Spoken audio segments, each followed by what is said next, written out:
అందరికీ నమస్కారం. ఈరోజు కథ ఈశ్వర్, రచన తులసి భాను గారు. ఇంకా స్టోరీలోకి వెళ్ళిపోదామా?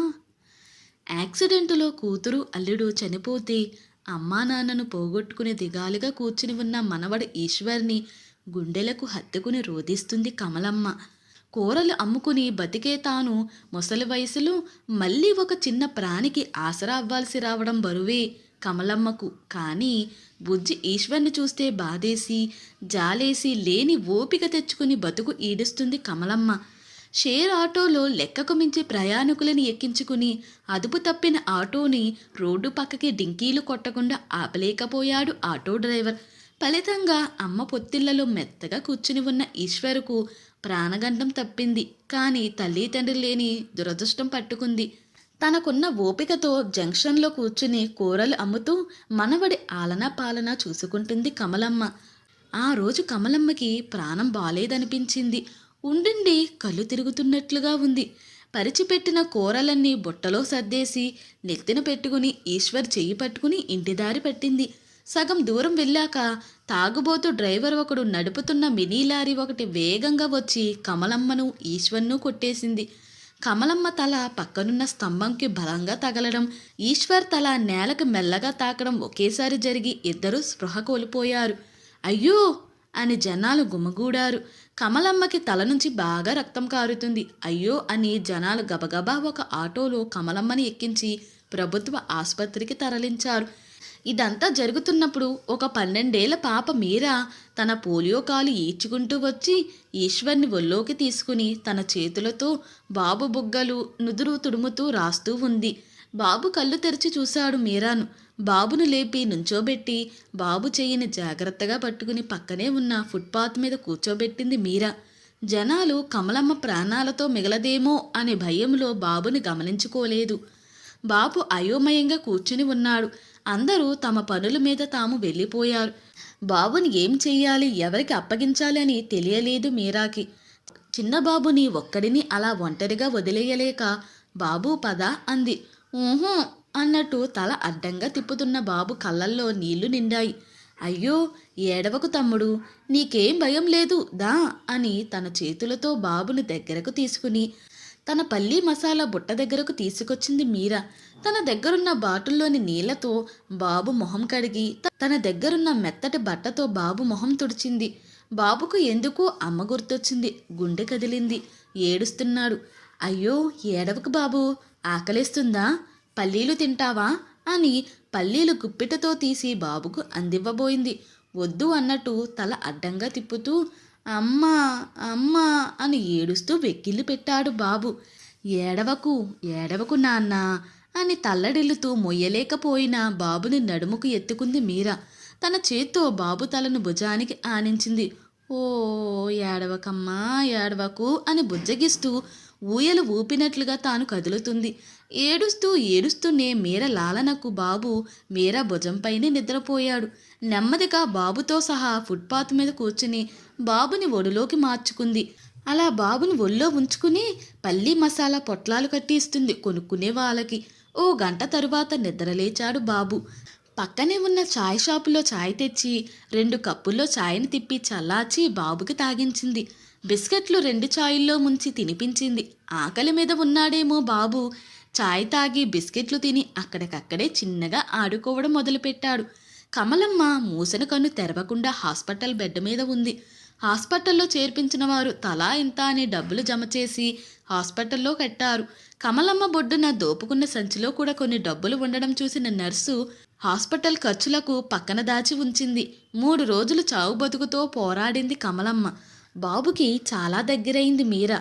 అక్కా అక్కా అని బాబు కూడా మీరాకు తొందరగానే మాలిమి అయ్యాడు.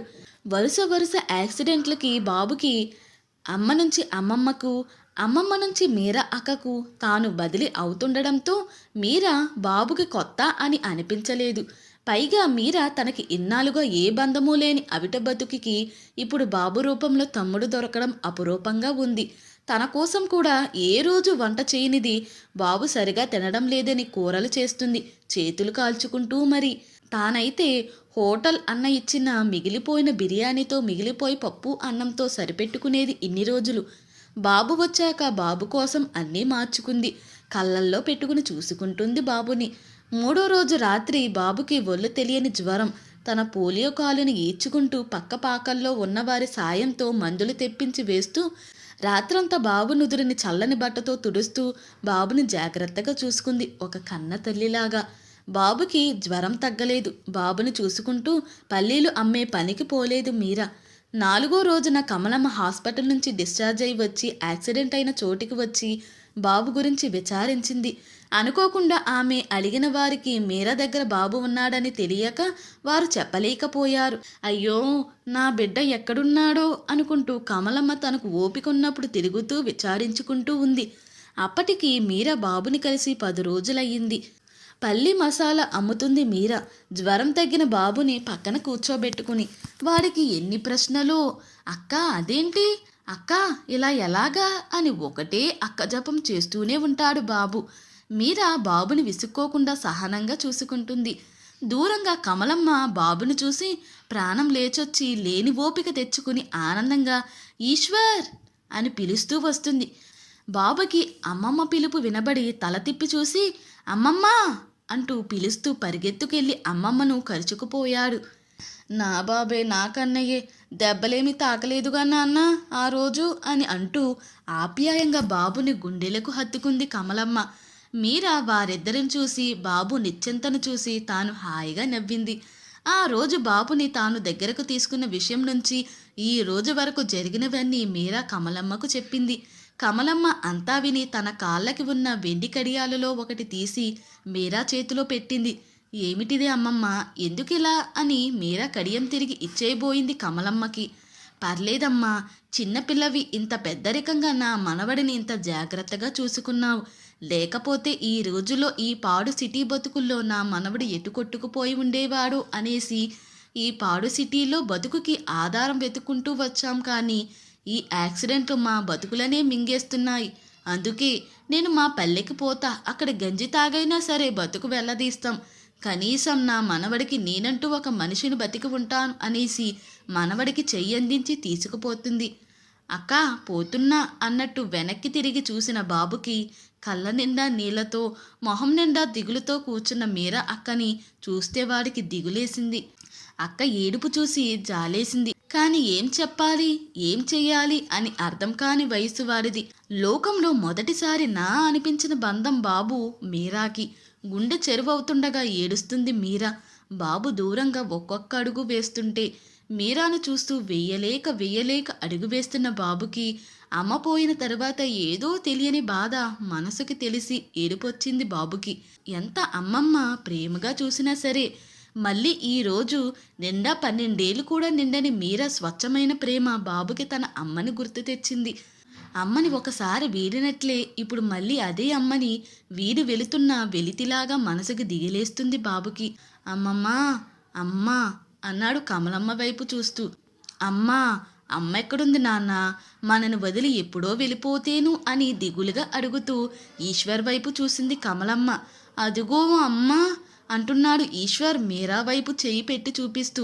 కమలమ్మ ఒక్క క్షణం ఆశ్చర్యపోయింది. తరువాత బాబు మనసులో మీరా ఏర్పరచుకున్న స్థానం అర్థమైంది. కమలమ్మ అడుగు మీరా వైపు మళ్ళింది. అప్పటికే ఈశ్వర్ అమ్మమ్మ చేతు వదిలి విడిచి మీరా వైపు పరుగు పెడుతున్నాడు. ఇంతటితో ఈ స్టోరీ ముగిసింది.